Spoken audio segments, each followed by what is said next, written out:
جتنے بھی دردیں دردیں تھیں کوئی درجن اب نہیں ہے. اب ماشاءاللہ بلکہ یہ تو بڑا ریکارڈ قائم ہوا کہ جب سے یہ حکومت بنی ہے اسپیشلی PDM-1 اور PDM-2 اس کے بعد کوئی مسئلے مسائل ہوئے ہی نہیں ہے, سب ماشاءاللہ فٹ فاٹ چل رہا ہے. آگے آ جائیں جی. جسٹس سرفراز ڈوگر کے حوالے سے جسٹس طارق محمود جہانگیری صاحب انہوں نے واضح طور پر ایک پوزیشن لے لی ہے اور کسی بھی صورت پیچھے ہٹنے کو تیار نہیں ہے. انہوں نے واضح طور پر ایک درخواست دائر کر دی ہے وفاقی آئینی عدالت کے اندر. انہوں نے کہا جی جسٹس سرفراز ڈوگر, جو چیف جسٹس سرفراز ڈوگر صاحب ہیں, وہ میرے خلاف تعصب رکھتے ہیں. جسٹس سرفراز ڈوگر اور جسٹس خادم سمرو کی ٹرانسفر کے خلاف ہم ججز نے سپریم کورٹ کے اندر درخواست دے رکھی تھی. جسٹس سمرو نے بینچ میں بیٹھنے سے انکار کر دیا لیکن چیف جسٹس ڈوگر نے نہیں کیا, حالانکہ ان کو بھی بینچ چھوڑ دینا چاہیے تھا. چیف جسٹس سرفراز ڈوگر کے ڈویژن بینچ نے نہ صرف میرے خلاف کیس اپنے سامنے مقرر کیا بلکہ مجھے کام سے بھی روک دیا. انہوں نے کہا کہ ایک ایسا آرڈر پاس کیا جس سے سپریم کورٹ نے کالعدم قرار دے دیا, اور اہم بات یہ ہے کہ اٹارنی جنرل نے بھی اس آرڈر کا دفاع نہیں کیا. یہ انہوں نے وفاقی آئینی عدالت کے اندر درخواست دے دی ہے. اور جسٹس محسن اختر کیانی نے آج ایک کیس کے اندر ریمارکس دی ہیں. انہوں نے کہا جی عدالتوں کا کوئی حال نہیں رہا, جو حال ہو گیا ہے عدالتیں ڈاک خانہ بن گئی ہیں.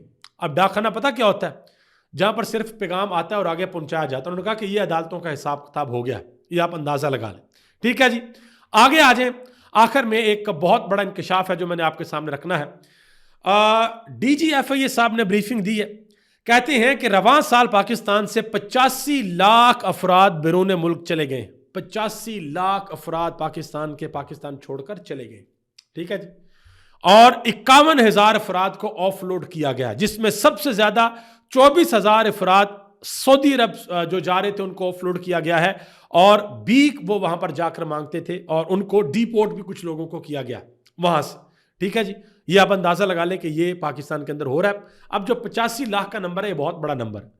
یہ کیوں لوگ باہر جا رہے ہیں؟ صرف ایک وجہ سے کہ ان کو اپنے ملک کے اندر امید اور روشنی کی کرن نظر نہیں آ رہی. ان کو یہاں پر یہ نظر نہیں آ رہا کہ وہ اس ملک کے اندر رہ کر محنت مزدوری کر کے اپنی فیملی کو فیڈ کر سکتے ہیں. تو وہ سمجھتے ہیں کہ باہر جائیں اور باہر جا کر محنت مزدوری کریں اور وہاں سے پیسے کما کر پاکستان واپس بھیجیں. یہ جو حکومت بڑے نعرے لگاتی ہے نا کہ ہماری ریمیٹنس بڑھ گئی ہیں, اوورسیز پاکستانی دبا کے پیسہ بھیج رہے ہیں, تو بھائی جب یہ 85 لاکھ لوگ باہر جائیں گے تو انہوں نے اپنی فیملیز کو پیسے تو بھیجنے ہیں نا. اور یہ وہ اوورسیز پاکستانی ہیں جو اس وقت ہمارے ملک کی ریڑھ کی ہڈی کی حیثیت رکھتے ہیں, لیکن ہم نے ان کو ووٹ کا رائٹ ابھی تک نہیں دیا ہوا. ابھی تک اتنا ہی. آپ سب کا بہت بہت شکریہ. پاکستان زندہ باد, پاکستان کی عوام پائندہ باد.